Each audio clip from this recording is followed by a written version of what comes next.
The first one is it's not about working hard. It's about working smart. Learn from everything that you're doing to make it a little bit better. If you try to perfect everything, it takes too long.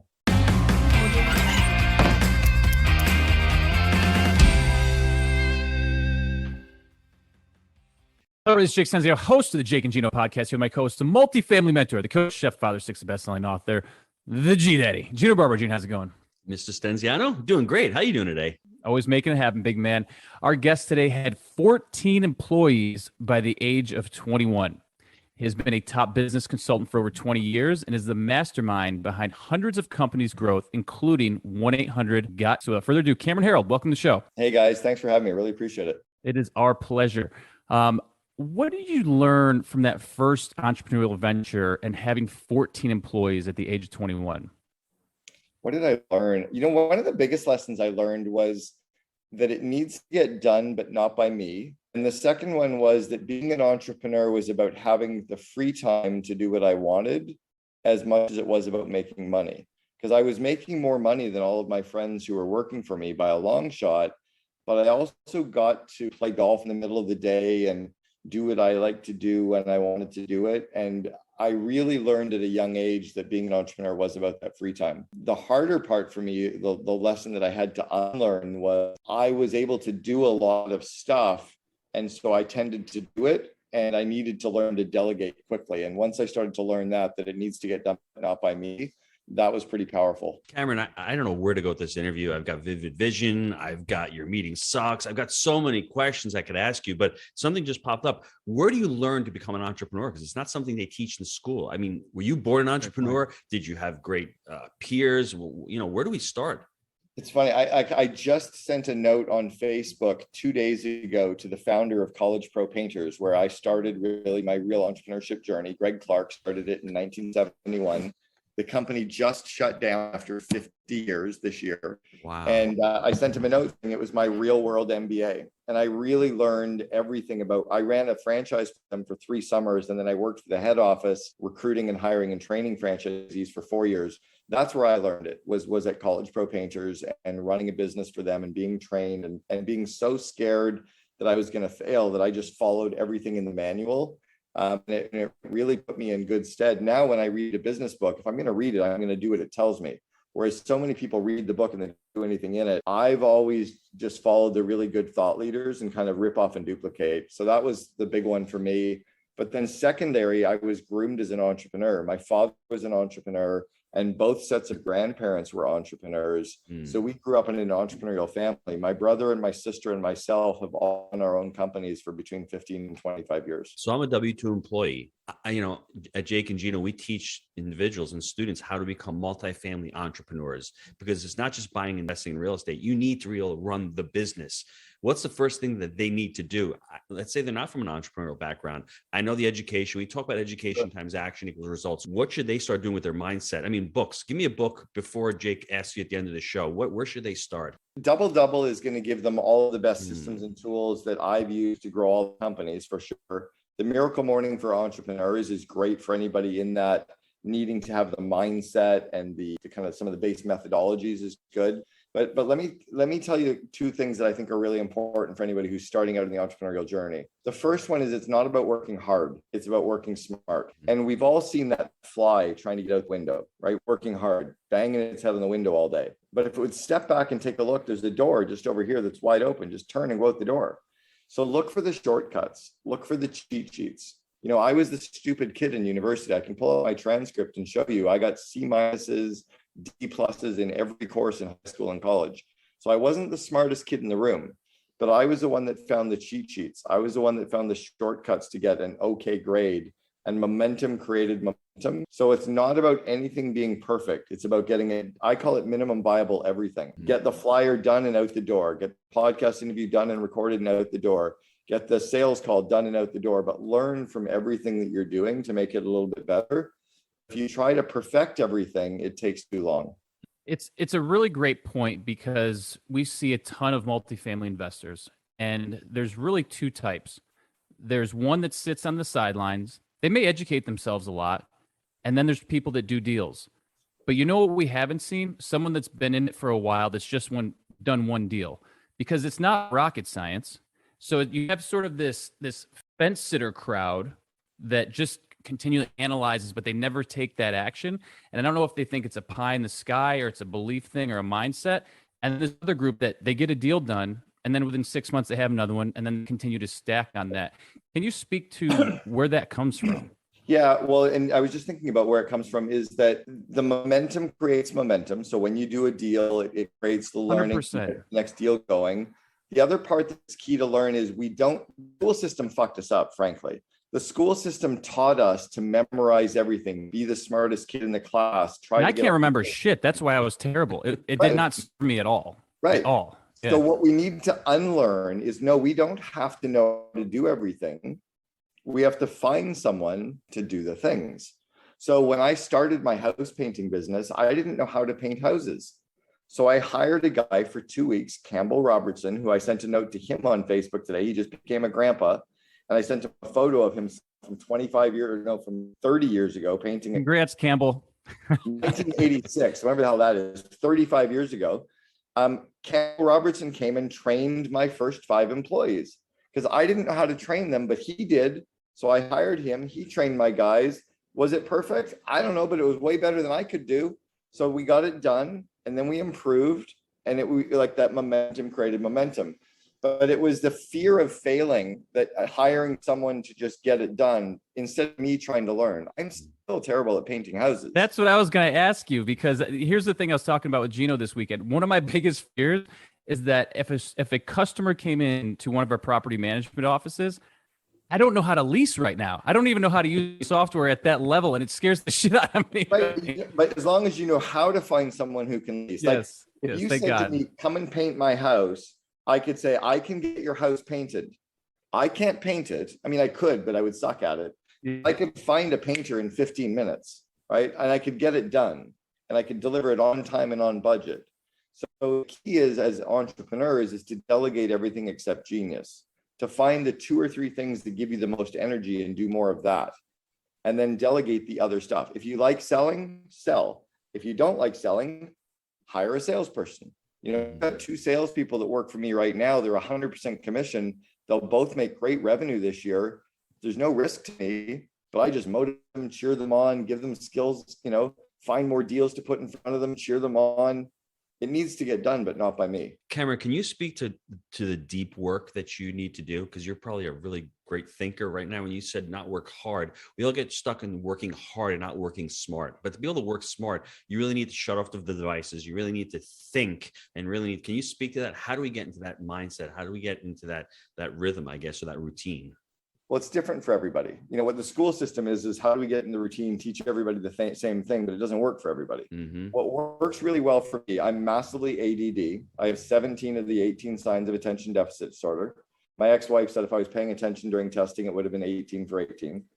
I'm also 11 of 11 traits for bipolar. So I'm clinically a disaster. So the way I work well is I find the times of day that I work really well, and I work hard in those times. I also move. What time of day is that for you? Just out of curiosity.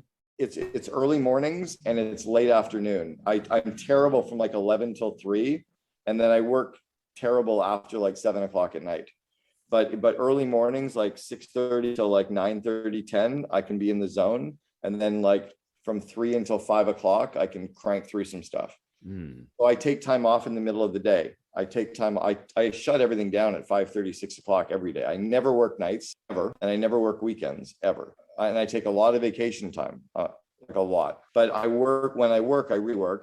The other thing is my ADD gets served by moving around. So I have about 6 different areas in my home that I work, and I just stand up after 20 minutes and I move somewhere else. Because if I sit in the same place, my mind drifts, I wander, I get distracted by all the stuff.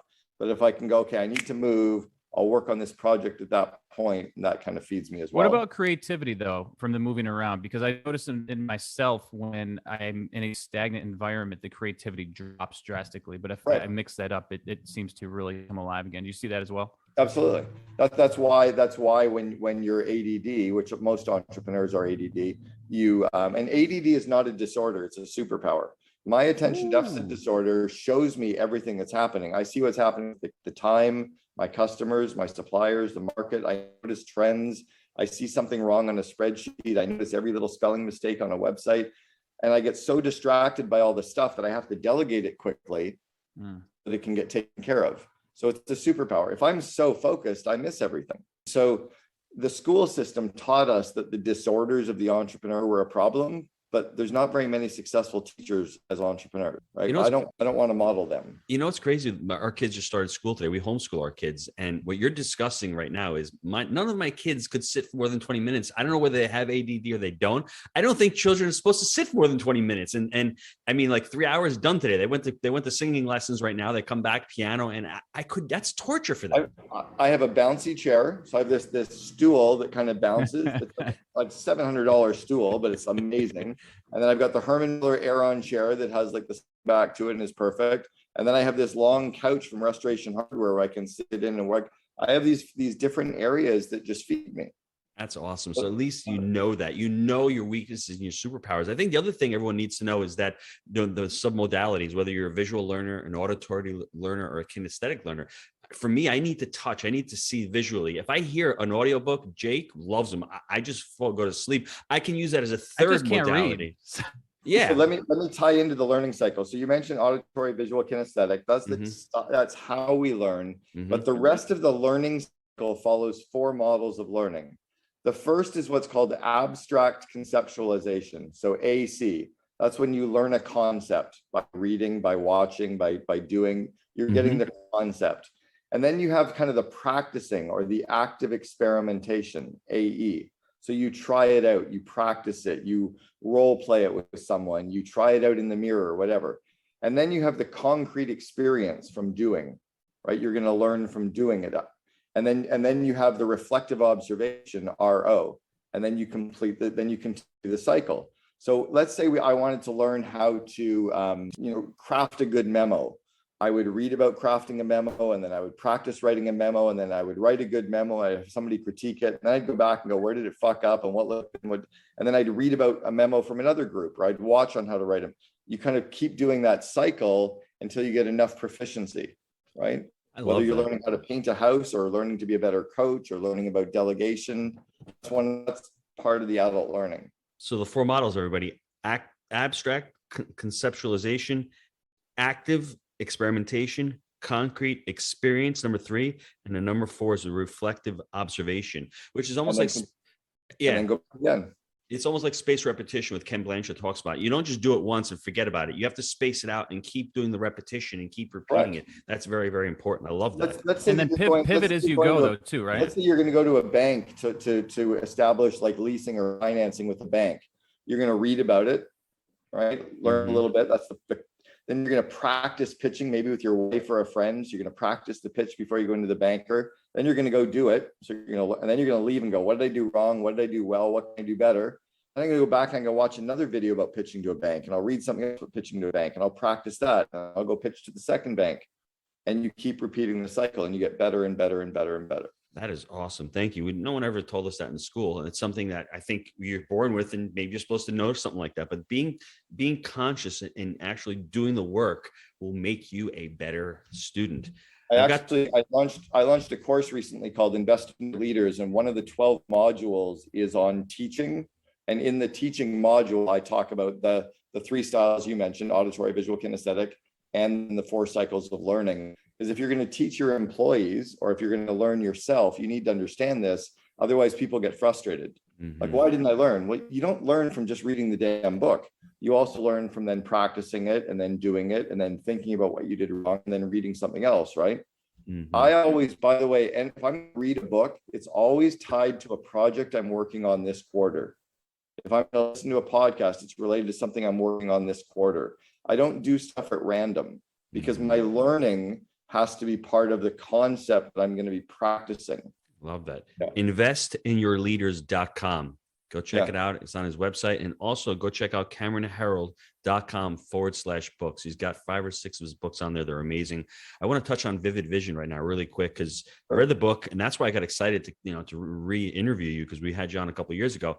I've got my Vivid Vision here. This is for Q4. I don't want to blast the Jake and Gino team do it yet. I had to pucker up a little bit as I'm writing it. It's a little scary. What's pucker up? You're just like, you know what I mean, bro? You get a little scared because you're like, can I do this? Am I being too ostentatious? Am I being too grandiose? Now you're dropping the big words right now. You like Gino that, going bro? after it. But no, I mean, we're taught, as Christians to have some type of humility.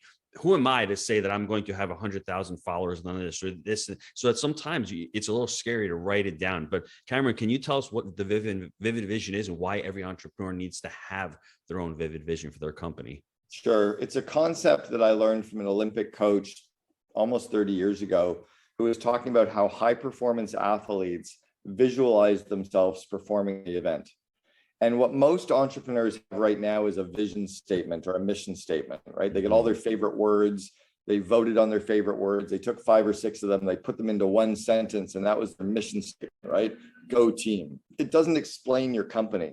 Mm-hmm. The idea with a vivid vision is you're leaning out 3 years into the future, describing exactly how your business looks and acts and feels as if it's already come true. Almost like building a home. As a homeowner, I don't know how to build the home. I don't know how to do the electrical, the plumbing, the wiring. I don't know how to hang cabinets, but I know what I want it to look like. And if I can describe the finished home in enough detail to the contractor can do the plans or the blueprints to make my vision of my home come true. If I then sign off on the blueprints and he signs off on the vision, he can hand the blueprints to the employees and they can build my dream home without ever talking to me. Mm-hmm. The vivid vision is the explanation of what your company looks like, acts like, and feels like, so your team can figure out how to make that come true, and your team can figure out what things to work on to build your business for you. It supercharges every company. I mean, it's awesome. On ours, we have core values, culture, content, media, systems, customer service, brand, and then I have the metrics at the end. Let me just share with you the culture. Our culture is a direct result of living our core values, which are people first, unwavering ethics, growth mindset, extreme ownership, make it happen. And the students that we have attract all know our core values and are attracted to the company culture. We hire all team members based on culture fits and look to promote members within the organization to higher positions. We promote a family type atmosphere within the organization and continue to stress the importance of communicating within the company. We adhere to the Rockefeller habits and are always looking to adding value to the other Rand family entities, which are other companies. We're working on a synergistic level with the Rand fam, and the power wheel is turning. Charity is extremely important to the company. We're all partners with the Second Harvest Food Bank of East Tennessee, helping to eradicate hunger. We host a yearly food drive and have employees participate in events. Jake and Gino is also focused on delivering scholarships to young adults who are looking to learn financial skills through the Personal Finance Academy. Finally, all of our team members are bought into the vehicle of financial education and real estate. There's constant growth and improvement throughout the company. Team leaders will always bring solutions to any problems that are confronted. As the leaders, it is our job to ask questions and work as a team to solve the challenges we face. Dude, I'm fucking vibrating, excuse the language, but like, that's awesome. Like, that is written so perfectly. And that's only describing your culture. That's not describing your meetings yet, your leadership team, what your customers think. When people read the 4 pages describing your company, they can't help but want to work for you or work with you or support you or figure out how to help you make sentences of that come true. The thing that I also love, I don't know if you saw me throw my finger up right away, when you read out your 5, I think it was 5 core values, you crushed your core values. They're perfect. Most people mess up their core values. Yours are easy to understand. You kept the maximum to 4 or 5 core values.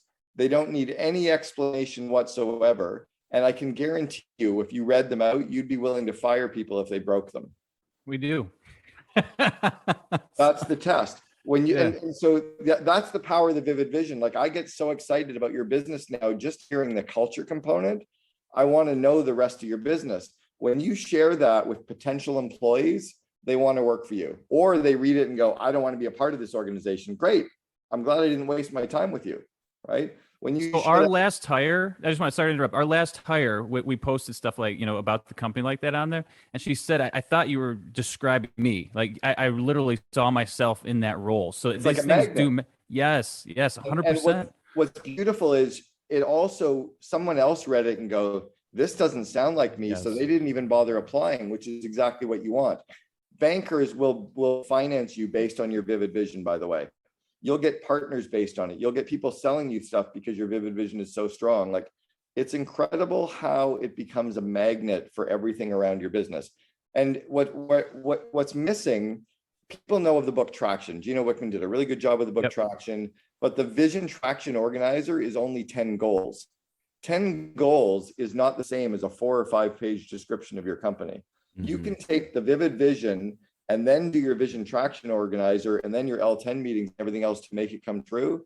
The vivid vision is what was missing with Rockefeller Habits from Vern Harnish and Scaling Up. It's what was missing in Traction. It's what missing in and we've done them all. And so I completely agree, because we've done both programs, to be honest. I'm friends with them. I've known Vern for 25 years. Gino and I are in strategic coach and Abundance 360 together. Like, it's just that one missing piece that then their systems help you make it come true. But that one missing piece is huge, everybody. And I'm not a rocket scientist by any stretch of the imagination. It's why the book really helped me out.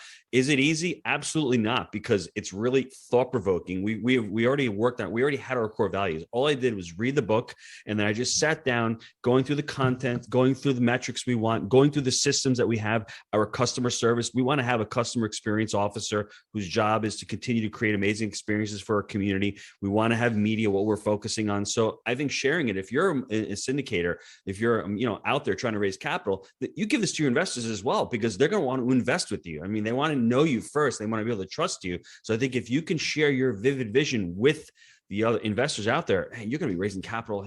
It'll be knocking down your doors to get to be part of your company. Gino, I just shared a couple of links with you. You can take a look at them later, but take a look at some of the examples of some good visions that a friend of mine, Jennifer Hude, and her team have written for hundreds of companies.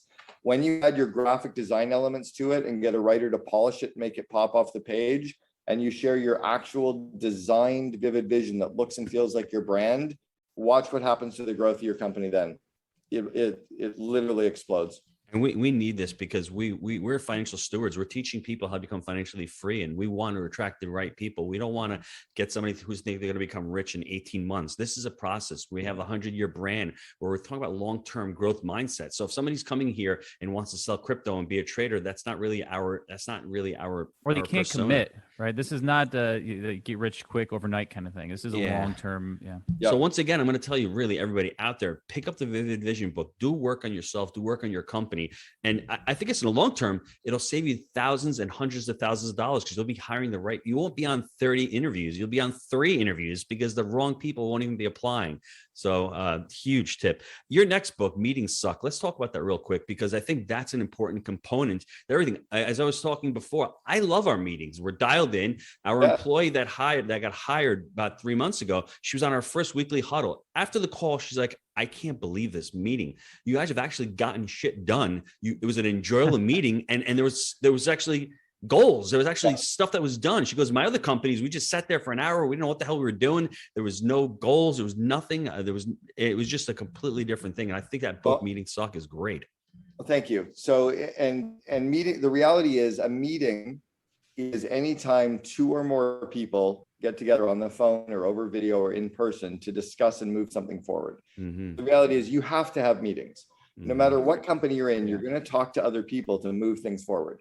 So you either have a choice. You're either going to have shitty meetings or you're going to have very highly effective meetings. Mm-hmm. So years ago, I was coaching a company. I'd coached them for 6 years, from about 42 people up to 700 employees, called Blue Grace Logistics. And I was speaking with Bobby Harris, who is the CEO of Blue Grace. And he said something about our meetings suck. And I said, well, have you ever trained your employees on how to run good meetings? And he said, no. And I said, have you ever trained your employees on how to show up and attend and participate in a meeting? He said, no. I said, well, meetings don't suck. You suck at running meetings. And he started laughing. And then I went off the top of my head. I said, if we ever sent our kid off to play Little League baseball, right? And we didn't teach him how to hold the glove and how to catch a ball and how to toss a ball and how to hold the bat, they would go to their first night at Little League and they'd come home and go, Daddy, baseball sucks. No, Johnny, you suck at baseball, right? So we teach them the basics so that they can go and have a good basic experience at baseball.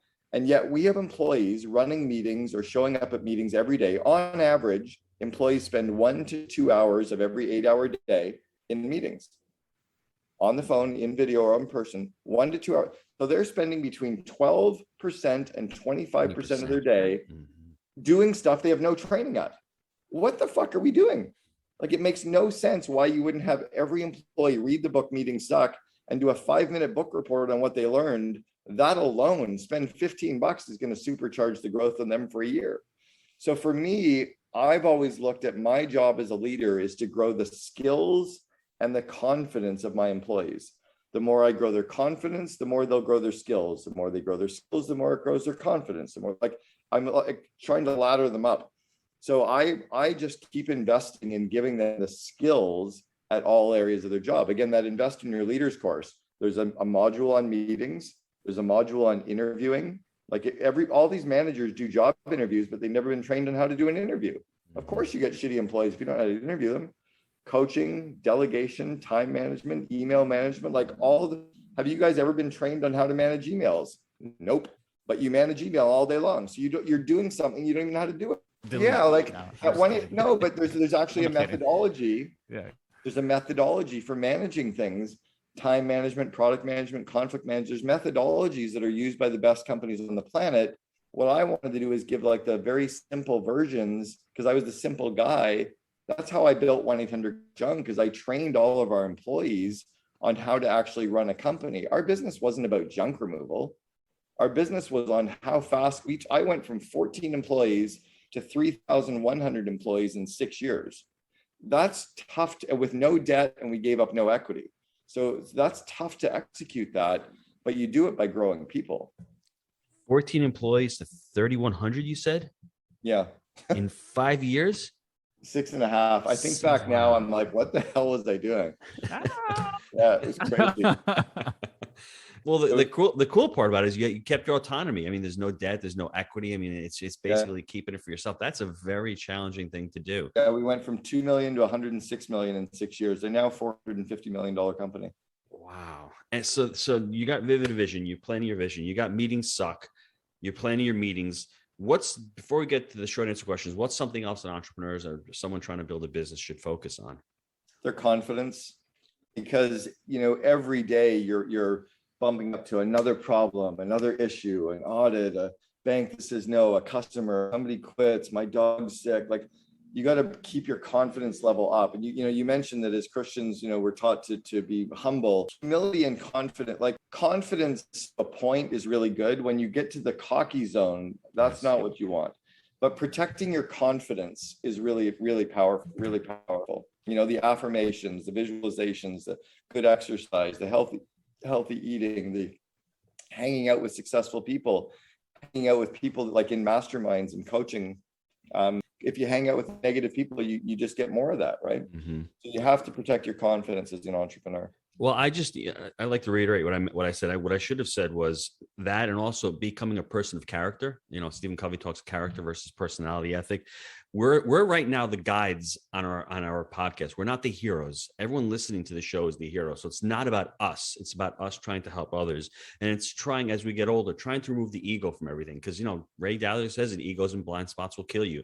And that's very hard. When you're younger, you're thinking about an ego. How much money can I make? And it's all about me. And Ray's book right there.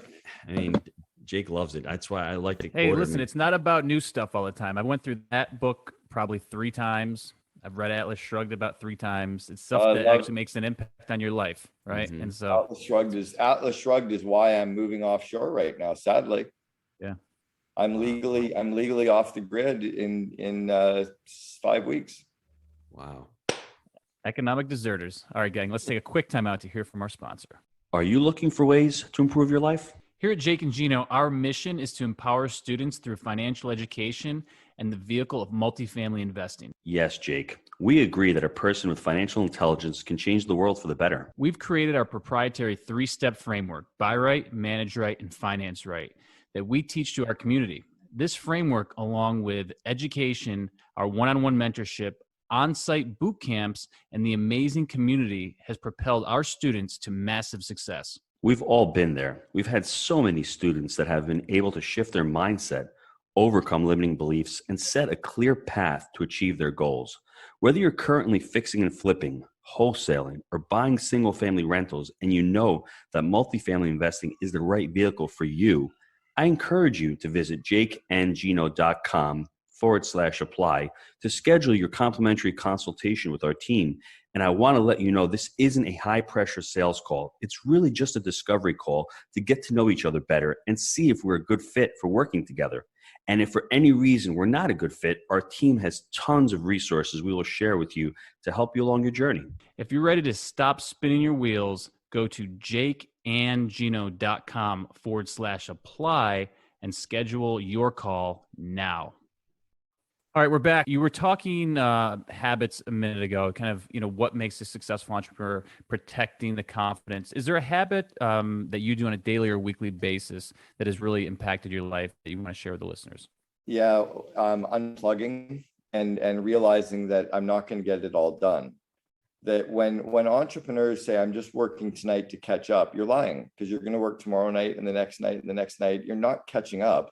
You're just working too much. Mm-hmm. And the reality is you're never going to get the whole list done, because as soon as you do, you'll buy another property, you'll add more employees, you'll have bigger goals.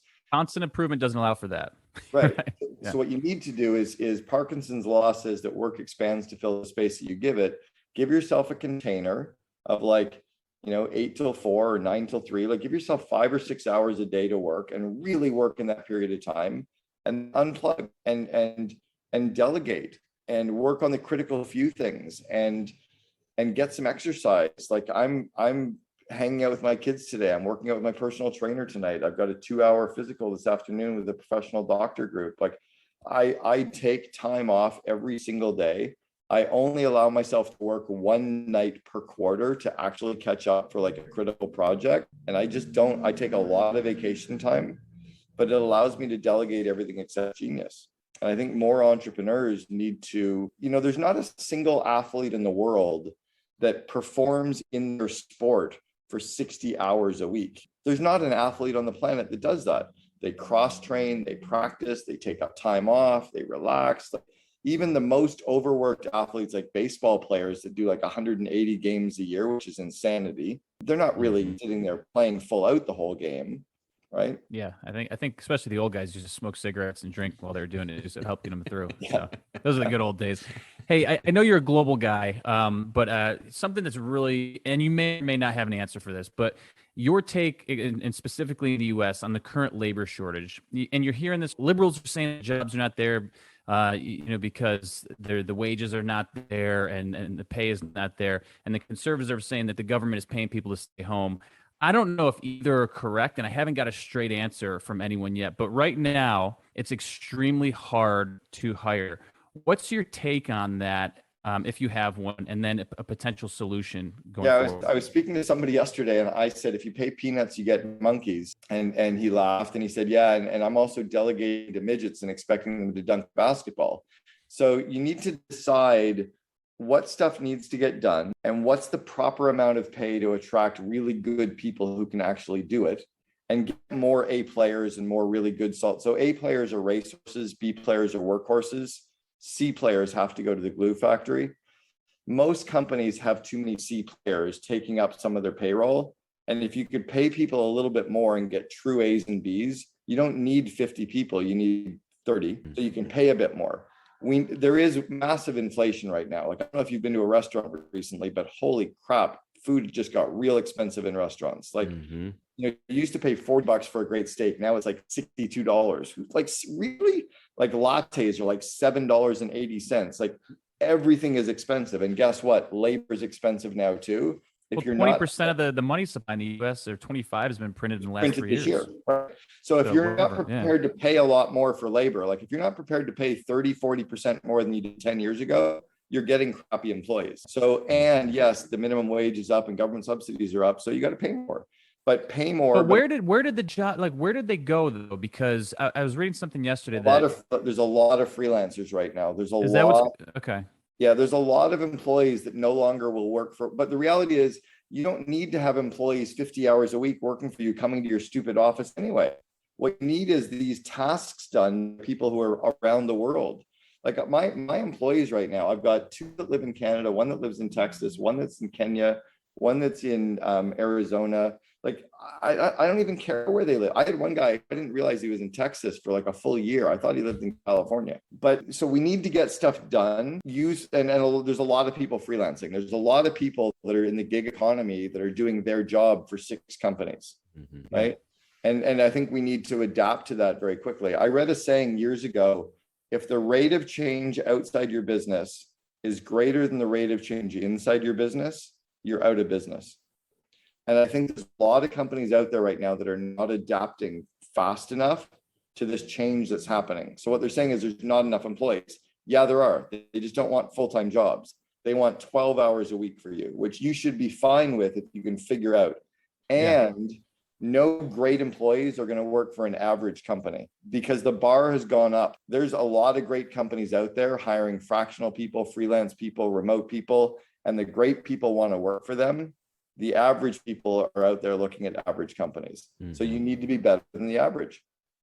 You need to it's just wild because from 2019 going into COVID, going into 2021, the labor and the hiring landscape has got flipped upside down. And I'm still like, I'm sort of mentally getting there, and we're trying to pivot and change, to make ourselves more attractive and all these things. But it is definitely different. Yeah, no one's going back to an office. There's no one in Gen Y wants to spend 25 minutes driving to somebody's crappy office and have to go to the same place and that's just not what they want anymore. Your take is people seeking more autonomy in their lives. It sounds like with the gigs and it's the gig, the freelancers, and living everywhere.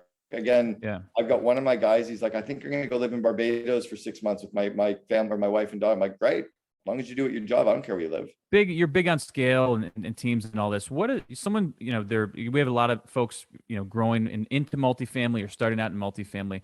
Best tip, and you've owned real estate, for someone starting to scale an investment business? It's to remember that you have 3 inputs in your business. Your people. It might just be yourself, a couple of employees or freelancers. You have time, like days and weeks and months ahead of you. And then you have your money. And you need to get the highest return on those 3 inputs, right? Highest return on investment. So I think in real estate, you talk about cap rate, right? Your money has to be working for you to get you some kind of a return. But you need to get the same kind of cap rate off your time. Like if you're working 50, 60 hours a week, are you getting the right cap rate equivalent, right? And if you've got employees, you're getting the right cap rate. And I don't think people think about that. I think they spend a lot of time doing the extraneous, the frivolous, the non-result activities. So spend your time like you spend your money and get your people doing the things that are going to get you the highest return. And I think that's how you get scale. So it's ROI and people, money, and time then. Yeah. Are you maximizing? Are you getting the return on your time? I think the money thing is for multifamily because we're so KPI based that that's pretty easy. You can say like you guys per understand, unit. but a lot of entrepreneurs don't understand that one, right? They'll invest 50 grand on a marketing project, but they won't invest 50 in a person. Where you guys understand the money side, I think it's about understanding the people and the time side. You get enough return off of that. Yeah, no, I think that's really interesting. I appreciate that. What project are you excited about right now? My COO Alliance. I'm really focused on growing the only real network in the world for the second in command. There's all of these mastermind groups for CEOs. You got YPO and EO and Vistage, Genius Network and Maverick and Baby Bathwater and GoBundance and all these amazing groups for entrepreneurs. But they're groups for marketers and engineers and lawyers. So I started one 5 years ago called the COO Alliance.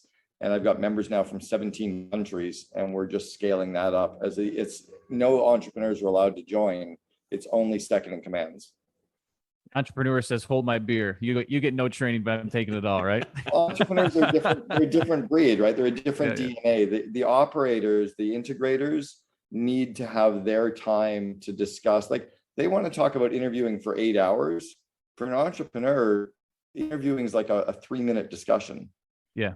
But for the COOs, they want to talk about all the interview questions and the reference checks and the process and the rating of the resumes and like how do we bring them through and the reverse funnels. Like so, we need a place for them. Cameron, can you answer this question for me? Because I struggle with this, and people say you're the one or the other. Can you be an entrepreneur, a visionary, and an integrator? Because for me, it seems like I go between the both because I can be visionary, but then again, I like to get into the weeds also, but I can see the vision and I can see going on to the future and the refi and roll and scaling the company. But at the same time, Well, you like to get into the weeds for 20 minutes, but then after 20 minutes, you get bored of the weeds and you want to delegate. That's the entrepreneurial visionary integrator kind of. So what happens is that as you scale and grow your company, you start realizing that we start getting in our way. You know, the entrepreneur, we need to get into the weeds for a while, but then we start pissing our employees off.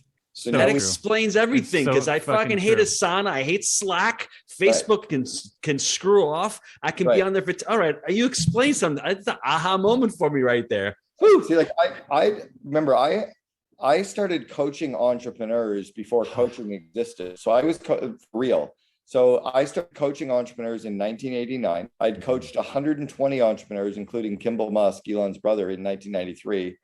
The International Federation of Coaches and Coach U started in the early 90s. So I've been around this entrepreneurial DNA for a long time. They're very, very different breed to a professionally managed CEO of a company. The entrepreneurial DNA is that combination of visionary integrator. And you get to a point where now you have a management team. What you want to start doing is releasing yourself of stuff that you're not great at. And it doesn't give you energy, and it's pissing people off, and you start delegating everything except genius, and then you stay in your zone. I'm just laughing because when he was talking about, like we have our CEO Jennifer, who, when we started to talk about hiring and things, it's so spot on, because I'm like, here's what we got to do. Let's do this. But then she'll, if you start getting into those questions about what the hiring looks like and stuff, I'm like, oh, end it now. Put me in misery, because it's just not my space. Have you guys done have you done your Colby A profiles? Have you done that, Gino? No, we have not. Your Colby profiles are probably like 4-3-9-3. You're very high quick start entrepreneurs. Her Colby profile is probably a very high first two numbers. High fact finder, meaning she needs to ask a bunch of questions to start a project, or she needs to put the system and playbook in place before she starts the project. You guys start the project and figure it out as you go. It's exactly 100%. 100%. So hardcore, what is the disc, right? So I'm a hardcore high D, high I. And she's a high I, right? Do you know that's I'm a 98 D. Yeah. I'm like, if you keep going off the straight away center field, that's my D lands, and she's over on the I side. So this is Jake in a nutshell. Okay. He reads 2 sentences of an email, number one. Number two is, don't give me the problem. I want the solution. If you're going to come with a problem, right away, come with the solution. Exactly. And don't draw it out. I mean, this is not drama. Let's just get to it. Do not start an email with, you won't believe this fucking happened. You tell me what happened, because I don't want the lead up. I'll fucking freak out on you. So. Right, but what Jennifer needs is to just give you more of the details. What you need is the bottom line. Yeah. The biggest gift you can give to Jennifer, by the way, your COO, is to say, do you have any other questions? You're so right, because it's so important for her to get the stuff out. And it's so hard for me to receive it. Yes. And she needs to catch up with you. So you just say, do you have any other questions? It allows her to ask 2 or 3 more questions to catch up, and then she can go and run with it. Yeah. So Jake, it's all about the 5 languages of appreciation. With Dr. Chapman did the 5 love languages. I just interviewed Dr. White yesterday as well. I got to send that recording over to you, and you're going to like the languages of appreciation, bro. I also the 5 love languages inside business are actually true. Like mine are words of affirmation and physical touch. When I was building 1-800, that's going to get you in trouble there, Cuomo. No, like a high five, or a hug, or a pat on the back. That was huge for me. And then also, great job with the whatever was huge for me. That fed me. Right? Yeah. When you understand it's so important to do these things with your leadership team. Like I like doing 1 profile per year. This year, let's just do Colby. Next year, let's do DISC. Next year, let's do love languages. But every year, let's learn more about each other so that we become a higher functioning team. If folks want to learn more about the CO Alliance, where can they go to find out more about that? Yeah, COOalliance.com is the main website for that. Gino, why don't you take us home here? This has been a interesting little journey. I'm going to, before I do, read Vivid Vision. He has his Vivid Vision of his CO Alliance in there. That's where I got a lot of it. And it's rip off and duplicate. Just look, use the verbiage that he has in here. He's done the work for you. Just spend a couple hours to get clarity on what your mission is. It's really important, Jake. Wow, this could be a 1 hour wrap up of this show. But real quick, I mean, going from 14 employees to 3,100 in 6.5 years, that was a little nuts. Growing an amazing company. Sucky in school. I don't know what else to say. And it's pretty funny. The 3 of us probably resonate with that as well. Being the oddball man out, learning how to become an entrepreneur, coaching entrepreneurs since 1989. I didn't know that. That's an amazing thing. I was doing it before there was a thing. That's pretty cool, everybody. And just writing 5 amazing books, Meetings Suck, Vivid Vision, Double Double. I mean, there's so much content on Cameron's site. Go to CameronHerold.com. And, there's no excuse, because right now that is the blueprint to becoming an entrepreneur.